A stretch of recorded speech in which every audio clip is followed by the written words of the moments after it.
Hi everyone, welcome to Suman TV. ప్రస్తుత సమాజంలో అందరూ బాధపడుతున్న సమస్య బీపీ, షుగర్. చిన్న వయసు నుంచి పెద్ద వయసు వారి వరకు అందరూ కూడా షుగర్, బీపీ వంటి సమస్యలతో బాధపడుతున్నారు. మరి ఇలాంటి వ్యాధులు ఎందుకు వస్తాయి? దీన్ని నియంత్రించాలంటే ఎలాంటి లైఫ్ స్టైల్ ఉండాలి? ఇలాంటి విషయాలను ప్రస్తుతం మనతో పంచుకోవడానికి డిజిటల్ మీడియాలో ట్రెండింగ్లో ఉన్న డాక్టర్ విక్రాంత్ సింగ్ ప్రస్తుతం మనతో ఉన్నారు. ఆయనను అడిగి ఆయన మాటల్లో తెలుసుకుందాం. సార్ నమస్తే. సార్ చెప్పండి డాక్టర్ గారు, అంటే షుగర్ వ్యాధి అనేది తీపి వస్తువులు ఎక్కువ తినడం వల్లనే వస్తుందని చాలా మంది అనుకుంటారు. ఇందులో నిజం ఎంత? సార్ ఫస్ట్ అయితే thank you very much for having me with you. Secondly, నేను చెప్పే మాటలన్నీ కూడా these are not medical advises. So నాకు తెలిసిన విషయాలు నేను మీతో పంచుకోవడం జరుగుతుంది. ఓకే. సో షుగర్, సో చాలాసార్లు మనం చూస్తాం, ఇప్పుడు చాలామందికి షుగర్ అనేది వెరీ కామన్. ఒకప్పుడు 50-60 ఏళ్ళకి వచ్చే వ్యాధి ఇప్పుడు 20-30కే వచ్చేస్తుంది. సో దానికి ముఖ్య కారణం మన జీవన విధానం. So the way of life style అంటారు. ఓకే. సో లైఫ్ స్టైల్ ప్రాబ్లమే ఈ షుగర్. సో అది ఫ్రీక్వెంట్గా చాలా చూస్తున్నాము. సో దానివల్ల చాలా వేరే ప్రాబ్లమ్స్ కూడా వస్తాయి, కాంప్లికేషన్స్ వస్తున్నాయి. అంటే ఇప్పుడు తీపి వస్తువులు ఎక్కువ తీసుకోవడం వల్లనే వస్తుందనేది ఒక అపోహనేనా అది? సో తీపి వస్తువులు అంటే ఎక్కువ కార్బోహైడ్రేట్స్ తీసుకుంటాయి. సో మనం డే మొత్తంలో ఫ్రీక్వెంట్గా ఎక్కువ సార్లు ఎక్కువ మోతాదులో కార్బోహైడ్రేట్స్ అంటే కేవలం తీపి వస్తువే కాదు. ఓకే. రైస్ కార్బోహైడ్రేటే, లేదంటే వీట్ కూడా కార్బోహైడ్రేటే. అంటే కార్బోహైడ్రేట్ సంబంధించినవి పిండి పదార్థాలు అంటారు చూడండి, అవి ఎంత ఎక్కువ సార్లు తీసుకుంటే డయాబెటీస్ వచ్చే అవకాశాలు అంత ఎక్కువ. ఓకే. అంటే బరువు ఎక్కువ ఉన్న వారికే వస్తుందా సార్? అంటే వయసుతో సంబంధం ఉంటుందా షుగర్ వ్యాధి రావడానికి?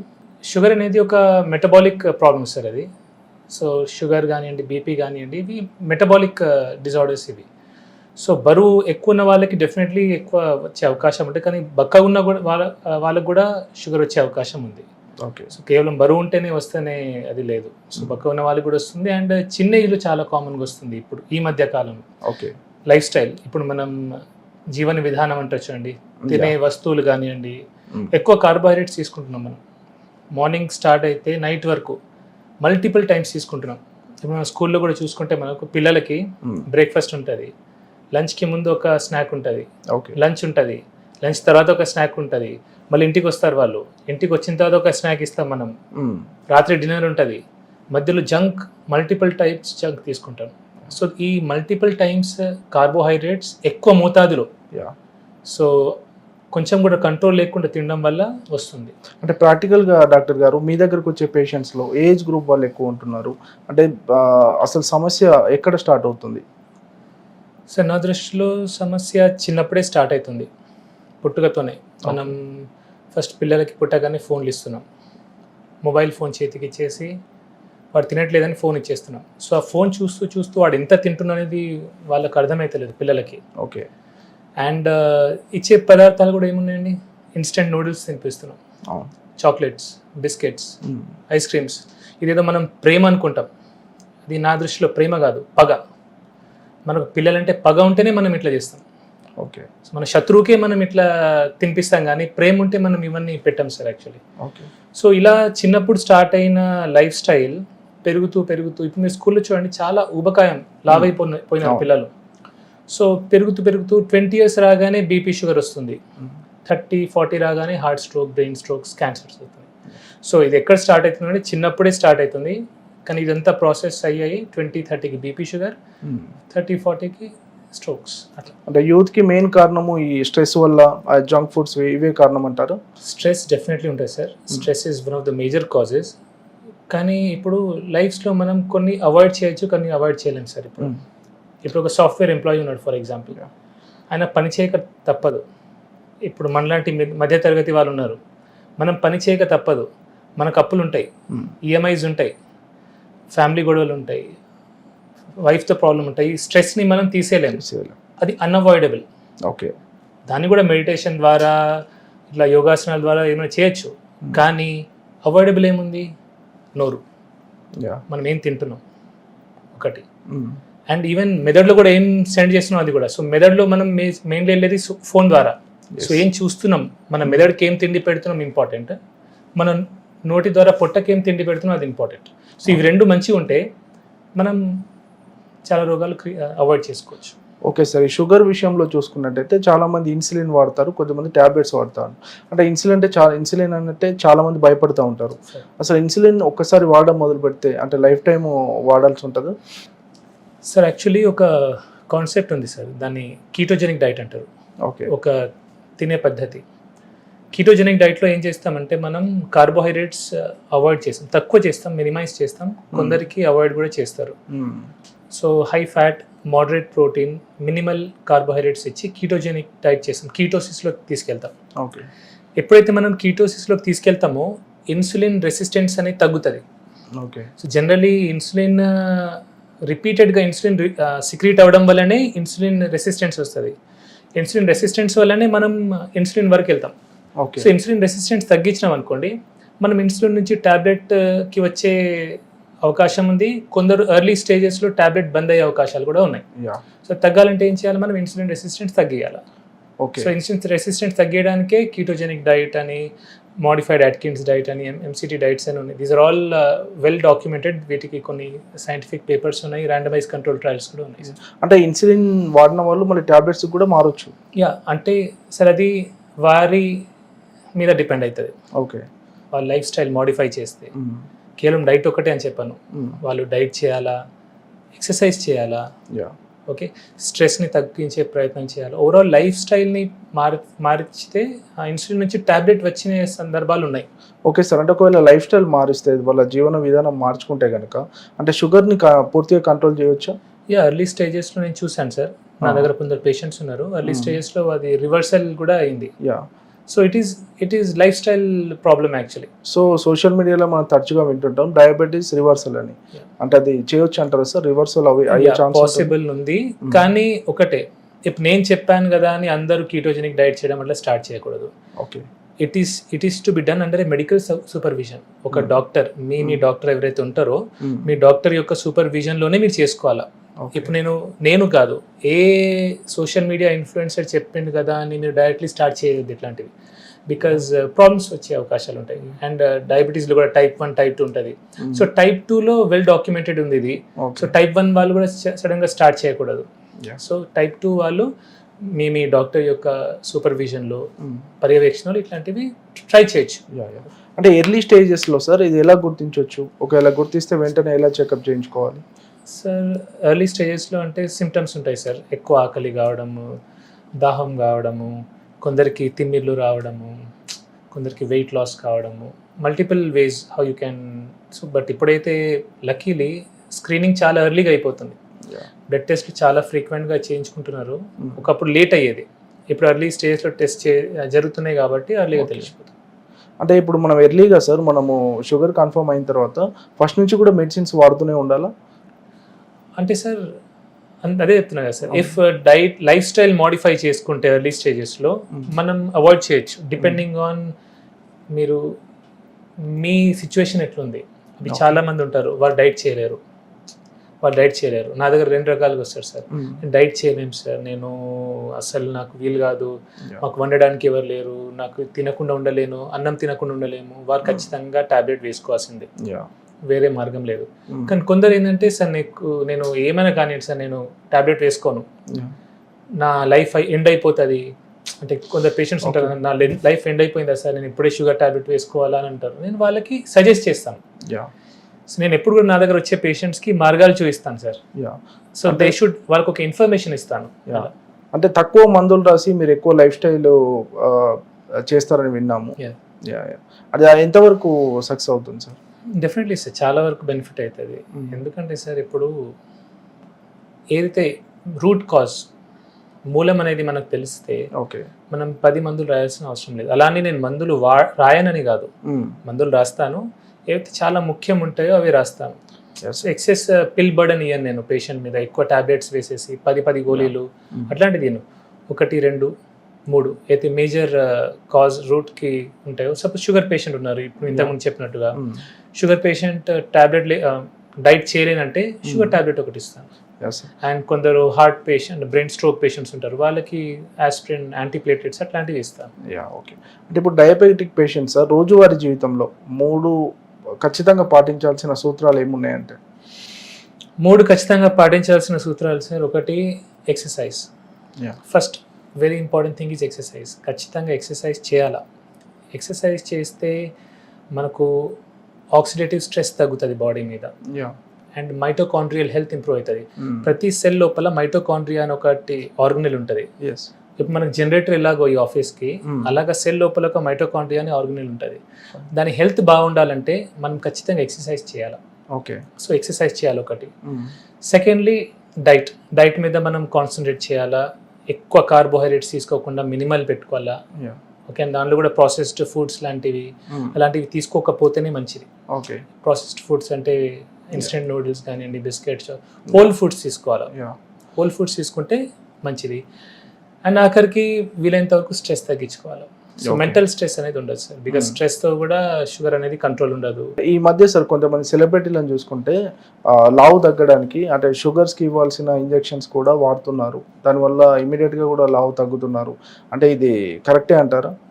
సార్ ఇది నా పర్సనల్ అడ్వైస్, పర్సనల్ ఒపీనియన్. నాకు ఇట్లాంటివి పెద్ద నచ్చదు సార్. ఓకే. ఎందుకంటే ఒక ఓజెంపిక్ అంటారు అలాంటివి, దాని లాంగ్ రన్ సైడ్ ఎఫెక్ట్స్ ఏమున్నాయో మనకు తెలియదు. సో నిజంగా సెలబ్రిటీస్ అవి తీసుకున్నారా మనకు తెలియదు.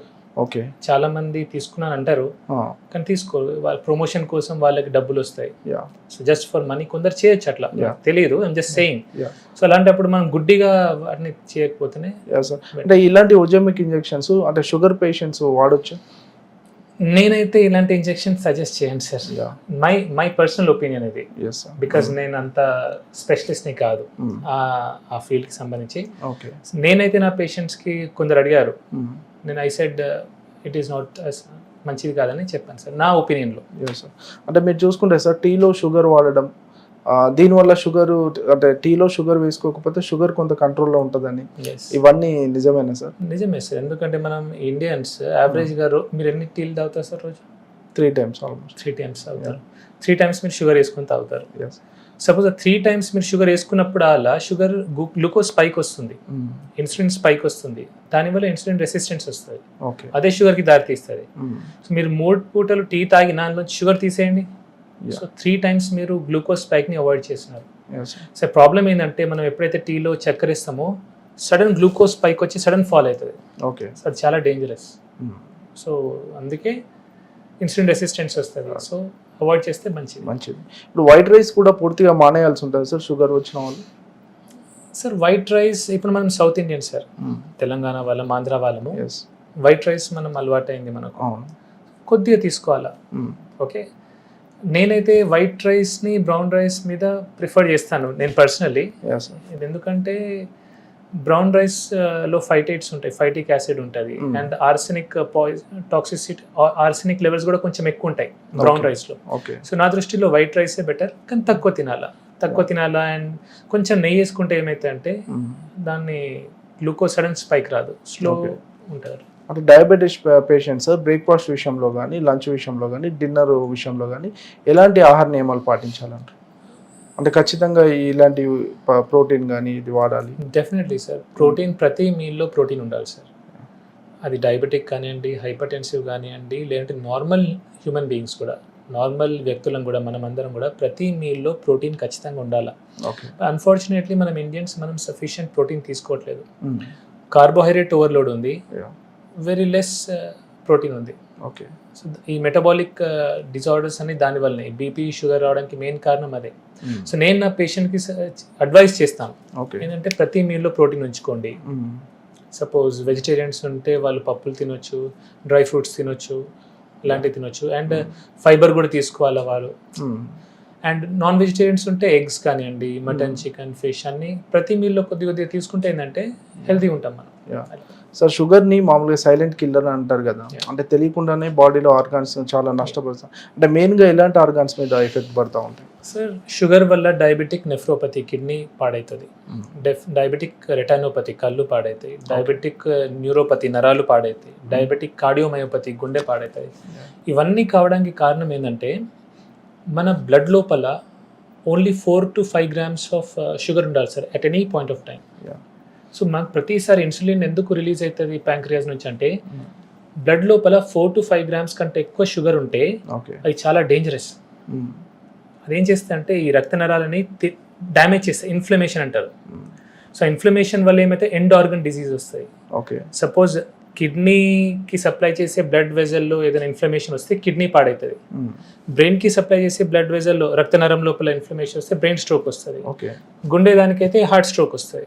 సో ఇన్ఫ్లమేషన్ తగ్గాలంటే మనం తక్కువ క్వాంటిటీలో కార్బోహైడ్రేట్స్ తీసుకోవాలి. Okay sir. ఇప్పుడు డయాబెటీస్ ఉన్న వాళ్ళు sir correct life style follow అయ్యి మళ్ళీ రివర్స్ డయాబెటీస్ అయిన సిచ్యువేషన్లో మళ్ళీ మందులు వాడాల్సిన అవసరం ఉండదు ఇక వాళ్ళకి? డయాబెటీస్ రివర్సల్ ఉంటే అవసరం ఏముంటుంది సార్? అంటే మళ్ళీ వచ్చే ఆస్కారం అట్లా ఏముండదు? వాళ్ళ లైఫ్ స్టైల్ మేనేజ్ చేయాలా సార్? ఇప్పుడు సింపుల్ సార్, ఇప్పుడు మనకు తలనొప్పి వచ్చింది, తలనొప్పి గోలేసుకున్నాము. ఓకే, కాలు నొప్పి వచ్చింది, కాలు నొప్పి గోలేసుకున్నాము. మనం తలనొప్పి లేనప్పుడు తలనొప్పి గోలేసుకోం కదా. సో షుగర్ కూడా అలాంటి నొప్పి. కానీ మనం తలనొప్పికి సంబంధించిన పనులన్నీ చేసి సపోజ్ ఎక్కువ ఆల్కహాల్ తీసుకున్నాం అనుకోండి, హ్యాంగ్ ఓవర్ వస్తుంది. హ్యాంగ్ ఓవర్ వచ్చినాక ఏం చేస్తాం? గోలేసుకుంటాం. మీరు ఆల్కహాల్ తాగలేదు అనుకోండి, మీకు హ్యాంగ్ ఓవర్ రాదు, మీరు పెయిన్ కిల్లర్ వేసుకోవాల్సిన అవసరం లేదు. షుగర్ కూడా ఆల్మోస్ట్ అంతే, అంటే ఎగ్జాక్ట్లీ అంతా అనట్లేదు, బట్ యూ కెన్ సీ. మీరు సపోజ్ ఎక్కువ కార్బోహైడ్రేట్స్ తీసుకున్నారనుకోండి, దాంతో మీకు డ్యామేజ్ అవుతుంది, షుగర్ లెవెల్స్ పెరుగుతాయి. సో తక్కువ తినాలా. ఓకే. ప్రతి మీల్లో ప్రోటీన్ తీసుకొని, ఫైబర్ కంటెంట్ తీసుకొని, తక్కువ కార్బోహైడ్రేట్స్ తీసుకుంటే షుగర్ స్పైక్ రాదు, కాబట్టి షుగర్ గోళీలు అవసరం లేదు. సార్ జెనెటిక్స్ ప్రభావం ఎలా ఉంటుంది సార్? అంటే వంశపారంపర్యంగా వచ్చే అవకాశాలు ఉంటాయి? డెఫినెట్లీ ఉంటాయి సార్. మోస్ట్లీ టైప్ 1 డయాబెటీస్లో ఎక్కువ ఉంటుంది, టైప్ 2లో తక్కువ, బట్ టైప్ 2లో కూడా ఉండొచ్చు. అంటే డయాబెటీస్ వస్తే ఈ 3 కంపల్సరీగా మానేయాలి అంటే ఏ 3 చెప్తారు? డయాబెటీస్ వస్తే ఈ 3 మానేయాలంటే ఫస్ట్ రిఫైన్డ్ ఫుడ్ ప్రొడక్ట్స్ మానేయాలంటే సార్. రిఫైన్డ్ షుగర్స్, బయట మనం refined chips, biscuits, chocolates, cool drinks, refined foods avoid చేస్తే మంచిది. Alcohol in any quantities poison, toxic. So alcohol తాగకపోతే, ఆల్కహాల్ అంటే బ్రాండీ, విస్కీ, రమ్ము, కళ్ళు, బియర్ అన్నీ కూడా. చాలా మంది బియర్ని ఆల్కహాల్ అనుకోరు, కళ్ళు ఆల్కహాల్ కాదు, అది కూడా alcohol. So any form of alcohol తీసుకోకపోతే మంచిది. And anything that causes inflammation sir, inflammation cause చేసే ఏ వస్తువు అయినా సరే అది తీసుకోకపోతేనే మంచిది. షుగర్ ఉన్న వాళ్ళకి ఒక డౌట్ ఉంటుంది సార్, అన్ని రకాల ఫ్రూట్స్ తినొచ్చా షుగర్ ఉన్న వాళ్ళు? హై గ్లైసిమిక్ ఇండెక్స్ ఉన్న ఫ్రూట్స్ తీసుకోకపోతే మంచిది sir. Okay. High glycemic index దేనిలో ఉంటుంది? మ్యాంగోలో ఉంటుంది, రైప్ మ్యాంగోలో, రైప్ బనానాలో ఉంటుంది, రైప్ గ్రేప్స్లో ఉంటుంది. అవి తక్కువ తింటే better. Fruits which are better అంటే apple is better, papaya is better, guava, జామకాయ ఇస్ బెటర్. ఇంకోటి ఇక్కడ వెరీ ఇంపార్టెంట్, ఎందుకంటే ఇప్పుడు బెటర్ అన్నా కాబట్టి కిలోలు తినకూడదు అది కూడా. ఎందుకంటే అది కూడా ఎక్కువ తింటే అది కూడా గ్లూకోజ్ పెరుగుతుంది మళ్ళీ లిమిటెడ్గా. షుగర్ పేషెంట్స్, మీ దగ్గరకు వచ్చే పేషెంట్స్కి కానీ వీడియో చూస్తున్న వాళ్ళకి షుగర్ గురించి ఏం చెప్పాలనుకుంటున్నాను? మీకు షుగర్ ఉంది, టైప్ 1 డయాబెటీస్ గురించి చెప్పాను, కానీ టైప్ 2 డయాబెటీస్ వారు మీకు షుగర్ ఉందంటే అది మీ చేతిలో ఉంది అది. ఓకే. సో మీరు లైఫ్ స్టైల్ మంచిగా చేసుకొని, ప్రాపర్గా కార్బోహైడ్రేట్స్ తక్కువ చేసుకొని, ప్రోటీన్ కంటెంట్ పెంచుకొని, ఎక్సర్సైజ్, జిమ్, యంగ్ అయితే జిమ్ చేసి, జాగింగ్, వాకింగ్ లాంటివి చేసి, పెద్దవాళ్ళైతే యోగాసనాలు, వాకింగ్ లాంటివి చేసి లైఫ్ స్టైల్ని మోడిఫై చేసుకుంటే షుగర్ ఉండదు మీకు. Fine sir.